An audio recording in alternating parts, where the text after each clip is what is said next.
রাজধানীর তেজগাঁওয়ে একটি শিল্প কারখানায় নিখোঁজ এক যুবকের মরদেহ উদ্ধার করা হয়েছে। এ বিষয়ে জানাতে যোগ দিচ্ছেন সহকর্মী হাসিব পান্থ। হাসিব, নিহতের পরিচয় জানা গেছে কিনা, পুলিশ কি বলছে, আর মরদেহ উদ্ধার নিয়ে কি তথ্য আছে আপনার কাছে জানাবেন বিস্তারিত।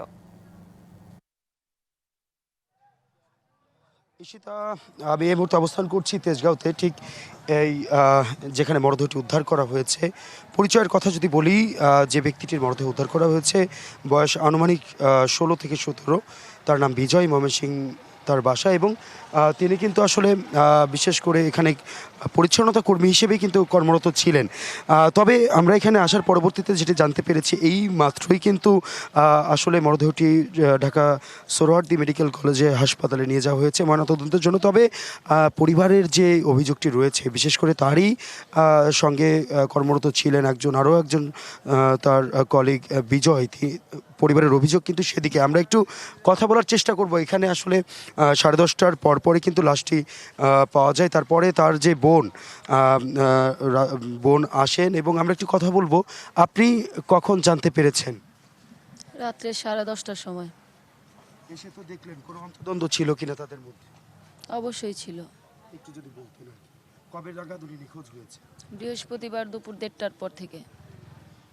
29 তারিখ বৃহস্পতিবার দুপুর 1:30 থেকে আমার ভাই নিখোঁজ। আপনারা কি জিডি করেছিলেন? হ্যাঁ, করেছিলাম। পরবর্তীতে কি হয়েছে? পরবর্তীতে আমরা অনেক খোঁজাখুঁজি করার পর আমরা তো পাইনি। পরে লাস্ট আজকেও আমরা থানায় গিয়েছিলাম। ওই রাজু এই শুক্রবারের পর থেকে রাজুও নিখোঁজ ছিল। রাজুর ব্যাপারে কোনো ইনফরমেশন থানায় আছে কিনা বা রাজুর কোনো খোঁজ পাইছে কিনা এটা জানার জন্য আমি আজকে সন্ধ্যায় বনানী থানায় গেছিলাম। বিদেশ থেকে দেশে রেমিটেন্সের টাকা আসে নিরাপদে। তাই আজই আপনার আপনজনকে বলে রাখুন, রেমিটেন্সের টাকা যেন শুধু নগদেই পাঠায়। তো সন্ধ্যা থেকে নিয়ে রাত্রে 10:30টা পর্যন্ত আমরা ওইখানেই ছিলাম। তো ওইখানে থাকার পরে হঠাৎ করে এই অফিসের হেড অফিস থেকে ফোন আসে, আর তেজগাঁও থানার ওসি সাহেব আমাকে ফোন দিয়ে বলে যে আপনার ভাইয়ের এরকম একটা ইনফরমেশন পাওয়া গেছে। রাজু একটা আননোন নাম্বার থেকে ওদের হেড অফিসে ফোন দিয়ে জানাইছে যে ও বিজয়কে মেরে জেনারেটর অফিসে ফেলে রেখে গেছে। তা আমরা ওইখানে যাইতে চাইতেছি। আপনি ওর জিডি থানায় যে জিডি করছেন, জিডি কপিটা নিয়ে আপনি একটু আমাদের সাথে চলেন।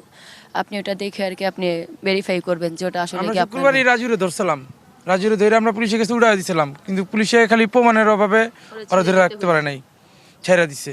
আমরা সারাদিন ওর সাথে সময় দিছি, প্রায় 10-12 ঘন্টার উপরে ওর সাথে সময় দিছি। রাতকে 1:30টা পর্যন্ত আমি বলেছিলাম রাষ্ট্রে ছেড়ে দিছে। কঠোরভাবে যদি ওরে একটু জিজ্ঞাসাবাদ করা হয়তো ওর এখানে স্পট ছিল, এখানে খামচি দাগ ছিল। আমরা তখনই ভাবছি যে ওর সাথে কিছু হইছে। আমার ভাইয়ের সাথে ধস্তাধস্তি ওর হইছে। ওর সারা চেহারায় মারের এই সাইডে দাগ ছিল, আঁচড়ের দাগ ছিল। আমি পুলিশকে বলছিলাম। ঈশিতা, আমরা কথা বলছিলাম যিনি মারা গিয়েছেন তার বোনের সঙ্গে। আসলে বলছিলেন অভিযোগ, যার প্রতি অভিযোগ আছে, বিশেষ করে সুরতহাল প্রতিবেদন এখনও আসেনি। তবে পুলিশ কিছুক্ষণ আগে কথা বলেছে, শরীরে বিভিন্ন জায়গায় জখমেরও দাগ রয়েছে। তবে পরবর্তীতে যদি কোনো আপডেট পায় সেটি অবশ্যই ঈশিতা আপনার মাধ্যমে জানিয়ে দিব। হাসিব, আপনাকে ধন্যবাদ।